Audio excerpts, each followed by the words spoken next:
따라서 나귀 타고 오신 예수님. 다음 주일이 예수님께서 돌아가시고 3일 만에 부활하신 부활주일입니다. 예수님이 하나님의 아들 되심을 증거하고 기독교가 다른 종교와 달리 도덕 윤리의 단계를 넘어서서 생명의 종교임을 증거한 것이 부활입니다. 부활절 바로 전주일인 오늘을 종려주일이라고 부릅니다. 종려주일이라고 부르게 된 까닭은 예수님께서 예루살렘에 입성하실 때 명절을 지키러 많은 무리들이 모여 있었는데 그들이 손에 종려가지를 들고 예수님을 환영했기 때문입니다. 종려라는 것은 야자를 말합니다. 팜트리라고 하는데 우리말로 야자라고 그러고 한자로 종려 그렇게 말하는 것입니다. 이 야자수 가지를 들고 환영하는 것은 유대인들이 전쟁에서 승리했다든지 큰 기쁨의 일이 있을 때 번영을 상징하며 흔들고 축하하는 그러한 풍습이 있었습니다. 시편 92편 12절 시작.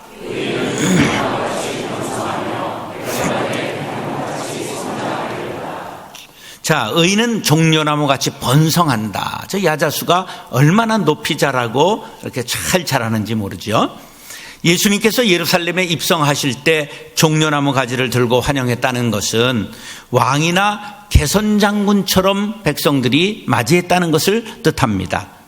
사도 요한이 천국의 환상을 본 것 중에서도 이러한 광경이 나타납니다. 계시록 7장 9절 시작.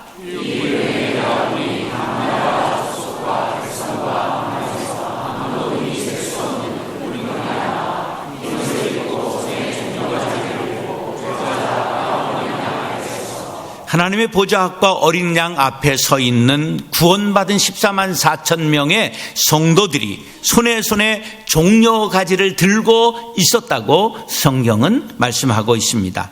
바로 오늘 예수님께서 예루살렘에 개선장군처럼 입성하시고 왕과 같은 환호를 받았습니다. 그런데 예수님은 십자가를 지키시기 위해 인류의 거룩한 구원의 역사를 이루기 위해 한 걸음 한 걸음 호랑이 굴로 들어가신 것입니다. 호랑이를 잡으려면 호랑이 굴로 들어가야 합니다. 사도 바울도 로마로 가기 위하여 예루살렘에 말리는 사람들의 만류를 뿌리치고 올라가서 체포되고 로마로 압송되어 가서 땅끝까지 복음을 전하리라 다짐했던 그 다짐을 실천했습니다. 마귀에 사로잡혀 죄와 사망에 빠진 인간을 구원하기 위하여 마귀의 소굴에 들어가셔야만 했던 것입니다. 그 방법이 십자가라고 하는 방법입니다. 닷새 우면 고통의 십자가를 지셔야 할 예수님께서 예루살렘으로 입성하셨습니다. 이 사실을 알지 못하는 백성들은 환호성을 질렀습니다. 병든 자를 고치시고 보리떡 5개와 물고기 2마리로 5천 명을 먹이고도 12광주리를 남기신 기적을 보이고 죽은 나사로를 살리신 예수님을 환영했습니다. 저 능력이면 충분히 우리를 로마의 압제로부터 구원하실 수 있을 거야 하는 믿음이 그들에게 스며들고 있었던 것입니다. 이 바람이 온 군중의 마음을 부풀게 만들었습니다.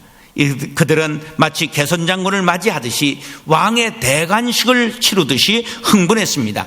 그러나 예수님은 담담하게 닷새 후에 지실 십자가를 생각하시면서 나귀를 타고 예루살렘에 입성하셨습니다. 이 마음을 알아주는 이 한 사람도 없었습니다. 예수님께서 얼마나 고독하셨을까. 그 속에서도 예수님은 묵묵히 인류 구원을 위한 발걸음을 뚜벅뚜벅 옮기셨습니다. 사랑하는 형제 자매 여러분, 오늘 말씀을 상고할 때 종려주일과 예수님께서 이 땅에 오신 의미를 깨닫고 나도 주님 따라 그 길을 가겠노라 다짐하는 성도님들 될 수 있기를 예수님의 이름으로 축원합니다. 따라서 6월절 어린 양으로 오셨습니다. 본문 12절 말씀 다 같이 읽겠습니다. 시작. 그 이튿날에는 명절에 온 큰 무리가 예수께서 예루살렘으로 오신다는 것을 듣고, 그 이튿날이 언제인가 하면 예수님께서 베다니 나사로의 집에 갔을 때 누이 동생 마리아가 지극히 비싼 향유 한 근을 가져다가 예수님의 발에 붓고 자기 머리털로 그 발을 씻은 사건이 있은 다음 날이라는 뜻입니다. 바로 일요일이었고 오늘이 된 것입니다. 명절에 온 큰 무리가 있었다고 말씀하고 있습니다. 우리나라도 명절이 되면 대이동이 시작되지요. 어김없이 설날과 추석에는 기어이 고향을 다녀와야 되는 분들이 계십니다. 그래서 10시간이 걸려도 20시간이 걸려도 100길이 끊겨도 그저 달려가서 안녕하십니까? 안녕히 계십시오. 인사만 하고 돌아올 망정 고향을 꼭 다녀와야 해서 귀성전쟁이라는 말까지 생겼지요. 그런데 이스라엘 민족들은 명절을 맞으면 고향으로 가는 것이 아니라 그들이 전부 예루살렘으로 모여들었습니다. 그들의 3대 명절인 유월절, 오순절, 장막절에 반드시 이스라엘의 성인 남자들은 예루살렘에 올랐습니다. 왜냐하면 성전에 계신 하나님께 제사를 드리기 위한 것이었습니다. 이들이 얼마나 하나님 중심, 성전 중심, 율법 중심의 삶을 살았는가 하는 것을 알 수가 있습니다. 요세푸스라고 하는 유명한 역사가가 있습니다. 그 역사가가 그 예수님 돌아가신 바로 후의 역사를 전부 기록하고 있는 사람인데, 그때 당시 6월절에 예루살렘에 모인 인원이 자그마치 100만 명이 됐다고 합니다. 그러니까 성인 남자는 전부 모여드는 거예요. 움직일 수 있는 사람들은. 그리고 해외에 있는 동포들도 6월절에 맞춰서 귀국을 해서 예루살렘에 올라왔던 것입니다. 그때 제사에 쓰인 절기 한 번에 양이 몇 마리가 희생되었느냐 하면 16만 마리나 되었답니다. 그래서 양의 피가 기드론 골짜기로 막 강같이 흘러내렸다, 그렇게 기록하고 있을 정도입니다. 오늘 본문에 나타난 3대 명절 중에 으뜸인 유월절을 가리키고 있습니다. 유월절은 우리가 잘 알다시피 이스라엘 백성들이 430년간 애굽에서 노예살이하고 모세라고 하는 영웅이 나타나 유대 민족 해방을 위해 바로와 싸웠고 하나님의 도움을 받아 출애굽한 날을 기념하는 절기입니다. 우리의 광복절과 비슷한 절기입니다. 6월절에 모이던 이스라엘 백성들은 제물로 어린 양을 드렸습니다. 어린 양은 제단에서 피를 흘리고 그 피가 제사 드린 사람의 죄를 씻어 준 것입니다. 예수님께서 6월절에 예루살렘으로 올라가신 것은 우연이 아니라 6월절 어린 양이 되셔서 인류의 죄를 대신 지게 하시려는 하나님의 계획하심이 있었던 것입니다. 예수님께서 6월절 어린 양이 되셔서 모든 사람의 죄를 담당해 주셨기 때문에 이를 믿는 자는 모두가 죄사함 받아 구원에 이르게 되는 걸 믿으시기 바랍니다. 세례 요한의 증거입니다. 요한복음 1장 29절 시작.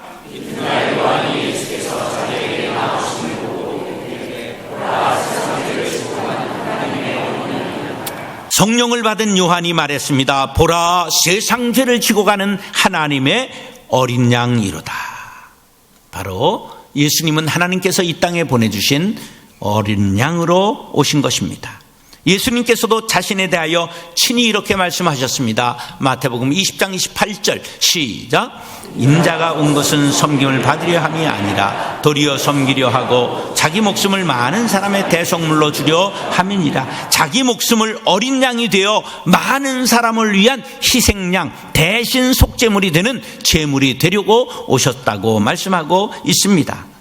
예수님께서 왕이 되어 섬김을 받기 위해 오신 것이 아니라 어린 양이 되어 피를 흘려 우리의 죄를 씻어 주시려고 오셨다는 말씀입니다. 이것은 이미 800년 전 이사야 선지자를 통해 내린 예언이었습니다. 이사야 53장 7절 말씀 시작.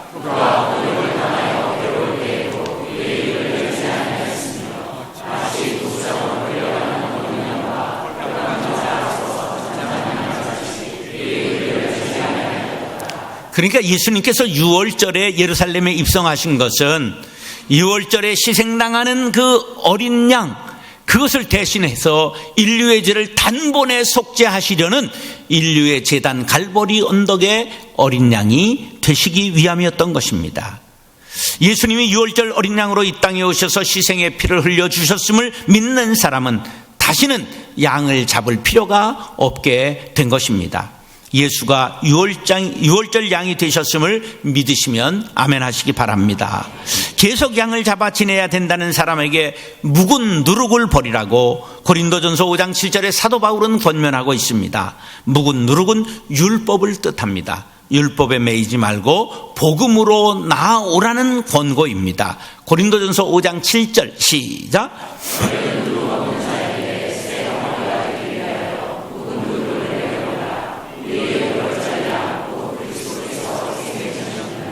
자, 이것을 이렇게 설명할 수 있어요. 성경에서 이 묵은 누룩이라고 하는 건 율법을 상징했는데, 자, 예수님 오시기 전에 율법이 먼저 있었죠. 아파트가 지어지기 전에 먼저 뭐가 있습니까? 모델하우스가 있죠. 모델하우스에 가보셨죠? 아주 잘 꾸며놓고요, 큰 장식을 해놔서 사람들을 유혹하잖아요. 그래서 아파트를 이제 계약해요. 그럼 한 2년쯤 중도금 열심히 만들어 붓고, 그러고 이제 아파트에 2년 후에 입주를 합니다. 그러면 아파트에 입주한 다음에 그 모델하우스가 그립다. 그리고 찾아가 보면 모델하우스가 있습니까? 없습니까? 사라져 버렸잖아요. 바로 예수님이 오신 다음에는 뭐가 폐하게 된 거라고요? 율법에 그 어린 양을 잡아드리던 제사를 폐해도 된다고 하는 거예요. 바로 유대인들은 그것을 폐하지 않고 오늘날까지도 제사를 드리고 있는 것입니다. 구약의 유월절은 모델하우스와 같은 것입니다. 유월절을 보여주기 위한 바로 것은, 유월절이 보여주고자 한 것은 예수 그리스도였습니다. 그러므로 우리는 예수님을 섬기면 되는 것입니다. 다시 양을 잡아 제사 드리는 것은 모델하우스에 돌아가 살겠다고 하는 사람과 같은 어리석은 짓입니다. 계시록 7장 14절 말씀 시작.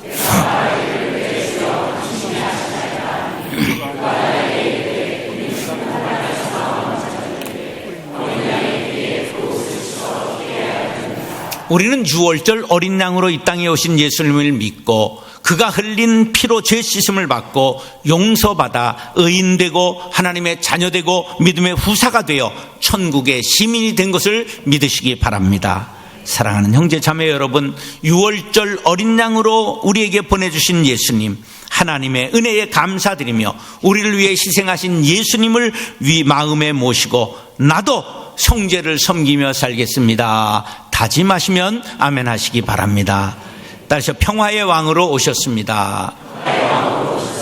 13절 14절 말씀 시작.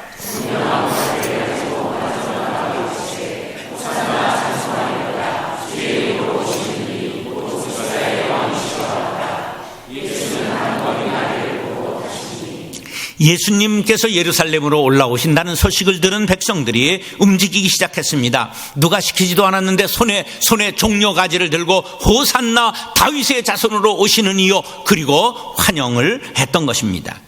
예수님이 오실 때 백성들이 외쳤던 그 구호가 뭐였느냐 하면 호산나, 그런 거였어요.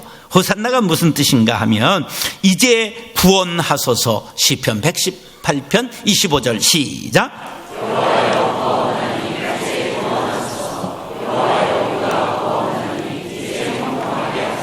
이제 우리를 구원하소서, 그게 바로 호산나라고 하는 외침입니다. 누구를 구원해달라는 것이며 왜 예수님을 환영하면서 예수님께 구원을 요청하게 된 것일까요? 여기에 그 답이 있습니다. 17절 18절 시작.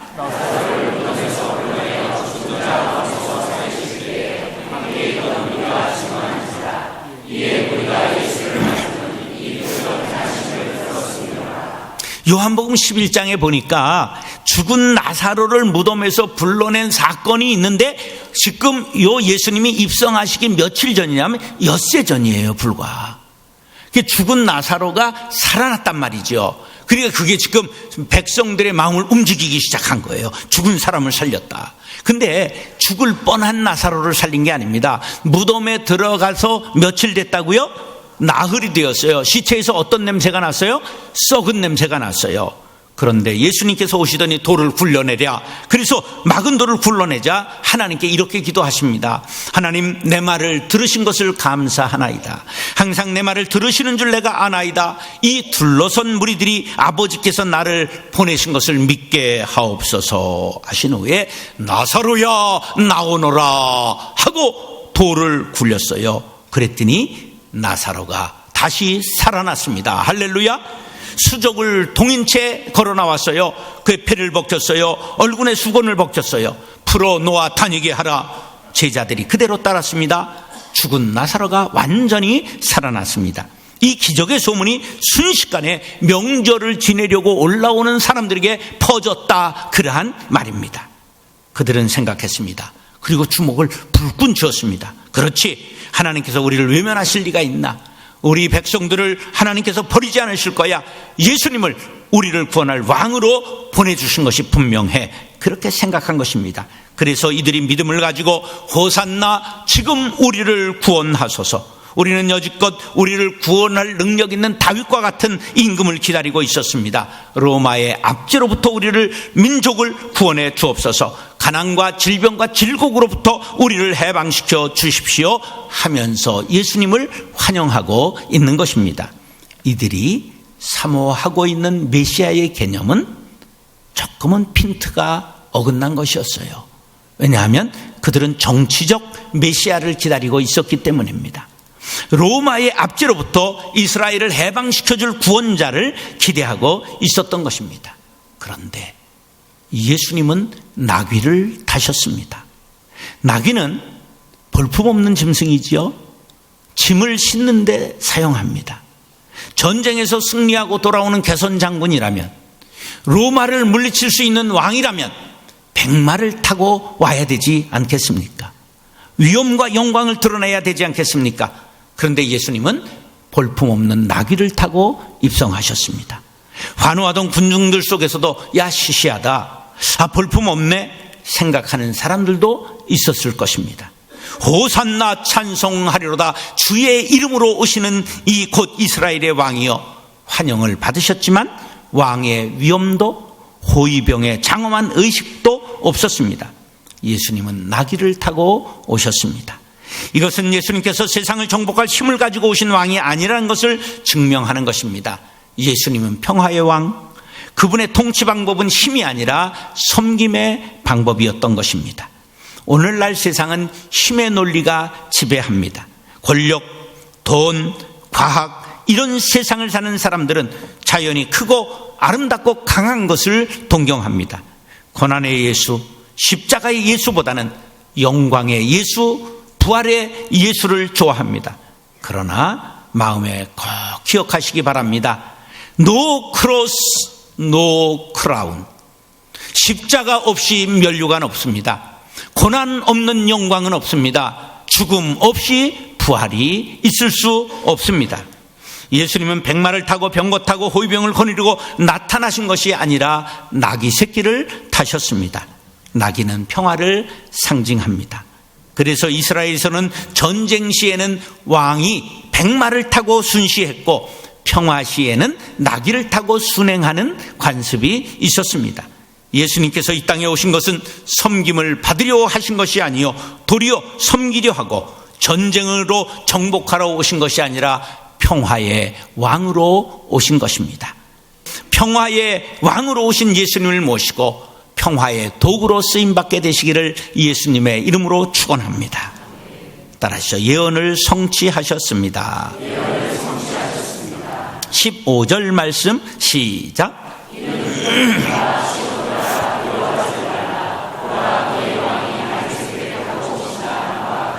예수님께서 백마를 타고 멋있게 입성하셨으면 보기에도 좋고 따르는 무리도 신이 났을 텐데 어찌하여 나귀를 타고 오셨을까요? 그것은 구약의 예언을 성취하기 위함이라고 말씀하고 있습니다. 제자들조차도 왜 예수님께서 나귀를 타고 예루살렘에 입성하셨는지 그 이유를 알지 못했습니다. 탈 것이 마땅치 않으니까 나귀를 탄 것이라고요? 아닙니다. 그 이전에 먼 거리를 다녔어도 나귀를 타고 다니신 적이 한 번도 없습니다. 갈릴리 호수에 배를 타고 건널지언정 나귀를 타신 적은 한 번도 기록되어 있지 않습니다. 제자들이 왜 나귀를 탔는지를 아는 데까지는 시간이 걸렸습니다. 시간이 걸려서 안 것이 아니라 성령을 받고 나서야 깨닫게 되었다고 16절은 이렇게 말씀합니다. 시작.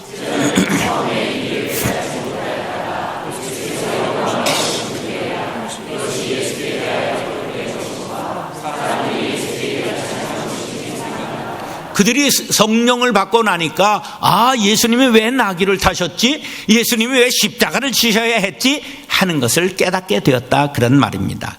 그리고 15절 16절 말씀 중에 주목해야 될 두 번 등장하는 단어가 기록된 바, 기록한 것, 그러한 말씀이 있는데, 기록된 하나님의 말씀은 반드시 성취된다고 하는 것을 뜻합니다. 그러므로 성도들은 덮어놓고 믿으면 안 됩니다. 무조건 믿어도 안 됩니다. 성경 말씀은 펼쳐놓고 읽으며 믿으며 살아가야 하는 것입니다. 그래서 언약을 붙잡고 기도하며 예언이 성취될 것을 바라며 믿어야 하는 것입니다.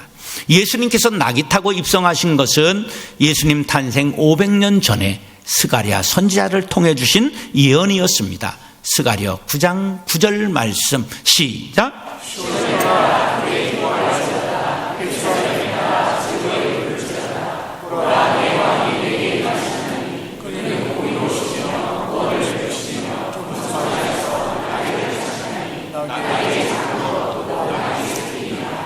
예수님은 세상의 상식과 개념을 뛰어넘은 모습으로 이 땅에 오셨습니다. 미가 선지자를 통하여 이 베들레헴 탄생을 예언하신 대로 예수님은 낮고 천한 말구에 오셨습니다. 그가 또 나귀를 타셔서 겸손한 왕으로 평화의 왕으로 오신 것을 스가랴 선지자를 통하여 예언하신 것입니다. 하나님의 말씀은 1.1획도 땅에 떨어지지 않고 그대로 이루어집니다. 힘이 있습니다. 능이 있습니다. 운동력이 있어 그대로 성취됩니다. 하나님의 말씀으로 천지를 말씀으로 창조하셨으며 말씀으로 사람을 살리기도 하시고 죽이기도 하십니다. 그러므로 우리는 예언의 말씀이 그대로 성취됨을 믿고 그것을 지키며 살아가야 된다고 요한계시록 1장 3절은 이렇게 말씀합니다. 시작.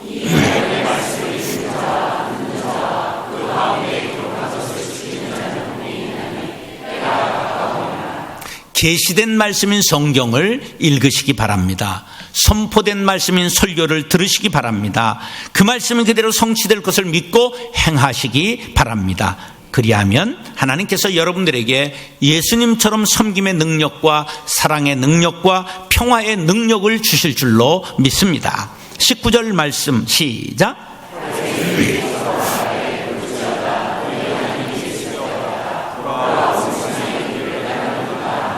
하나님은 원수들의 입을 통해서도 온 세상이 예수님을 따를 것이라고 예언케 하시고 그 일을 이루신 것입니다. 왜 나는 늘 이렇게 찌질이같이 섬기면서 살아야 하는가? 내 인생의 짐은 왜 이렇게 나귀처럼 무거운 걸 져야 하는가? 나는 온전히 왜 참고만 살아야 하는가? 회의와 시험에 빠진 성도님들이 있다고 한다면 우리가 훗날에 어떤 영화를 맛보게 될 것인가를 이 말씀을 통해 위로받으시고 용기를 얻게 되시기를 바랍니다. 요한계시록 19장 11절로 13절 말씀 시작.